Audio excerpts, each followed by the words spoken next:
안녕하세요, 스토리릴입니다. 이 제10화까지 재미있게 보셨나요? 중간중간 에피소드들도 나름 의미가 있는 내용들이었지만 계속 메인 사건으로 다루고 있는 차성욱 사건만이 남았습니다. 지금까지 공개된 단서들을 토대로 내일 공개되는 트리거 11, 12화 예측을 해보았습니다. 조혜원은 스스로 입국하여 오소룡 PD를 찾아옵니다. 차성욱 실종 사건의 가장 핵심 인물 중 하나인 조혜원은 마지막에 차성욱을 만난 사람입니다. 조혜원도 그를 부정하진 않죠. 하지만 마지막에 차성욱을 만나러 가는 길에 어떤 여자가 스쳐 지나가는 것을 보았다고 말합니다. 그 여자에 대해서는 얼굴은 보지 못했지만 버건디 네일의 라헨느 향수에 대해 구체적으로 말합니다.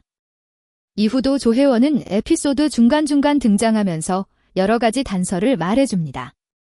또한 지속해서 오소룡 PD는 취재를 이어가며 누가 과연 범인인지 또는 차성욱이 어떻게 되었는지 알아내는 과정을 보여줍니다. 당시에 취재 담당 PD였던 현 사장 구형태는 당시에도 실제 사실에 크게 근접했으며 이를 빌미로 한주그룹의 회장과 담판을 짓고 그 대가로 현재 사장 자리까지 올랐죠. 그때 당시의 취재 결과를 가지고 오소룡 PD와 딜을 하려는 장면이 공식 예고편에도 나옵니다. 아마 한주그룹의 후계자이자 조혜원의 동생으로 나오는 조진만의 대우에도 불만이 있었고 최종적으로 오소룡 PD가 진실에 접근하고 있다는 결정적 근거로 보입니다. 구형태 사장은 전형적인 기회주의자로 즉 박쥐처럼 본인에게 이득이 되는 경우에만 붙는 사람으로 그려졌기 때문이죠.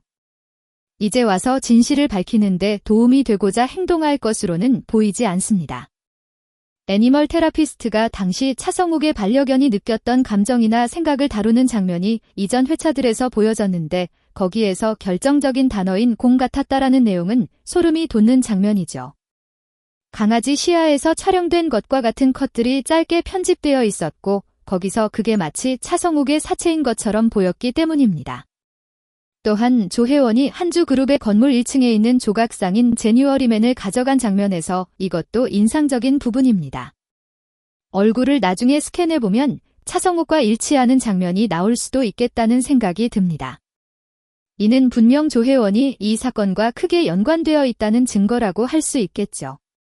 9화 마지막에서 조혜원은 오소룡 PD와 만나기로 한 장소인 본인의 작업실에서 불에 타는 것으로 보이는 내용이 나옵니다.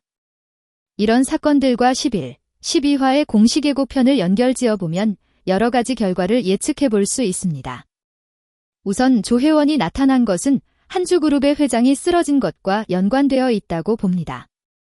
외국에서 오랫동안 나타나지도 않고 살고 있던 조혜원이 한국에 들어옵니다. 조혜원이 그때 말한 내용 중 20년 동안 받던 용돈이 끊겼다는 내용을 말하고 있는 조혜원이 아버지인 한주그룹 조태수 회장의 통제하에 지내고 있었다는 것으로 보입니다.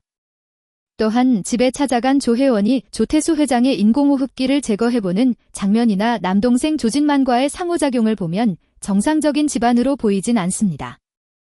독한 사람만이 살아남을 수 있던 어떤 곳에서 살아나온 인물이 조혜원과 조진만 둘뿐이라고 말하고 아직도 지하실에 무엇인가가 있을 것으로 보이는 내용도 암시되죠. 이 이야기는 한주그룹에는 엄청난 비밀을 숨기고 있고 지금 산소호흡기에 의지하고 있는 조혜원의 아버지인 한주그룹 회장이 이 사건에서 핵심 인물임을 알 수 있습니다.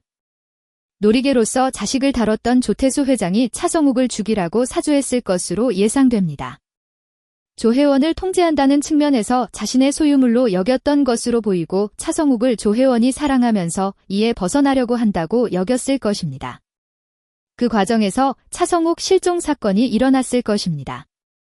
실제로 차성욱이 단순한 실종이 아니라 죽었다는 가정하에 그를 죽인 것은 조진만일 것으로 예상됩니다. 그날 조혜원이 만났다는 그 여자, 버건디 네일의 라헨느 향수라고 지칭했던 그 사람이 차성욱을 죽였다는 것입니다. 4화에서 나왔던 장면을 복기해보면 그 스쳐가는 장면에서 자세히 보면 덩치가 상당하다는 것을 알 수 있습니다. 조혜원을 연기하는 추자현 배우의 키가 프로필상 170cm임을 감안하면 더더욱 그렇죠.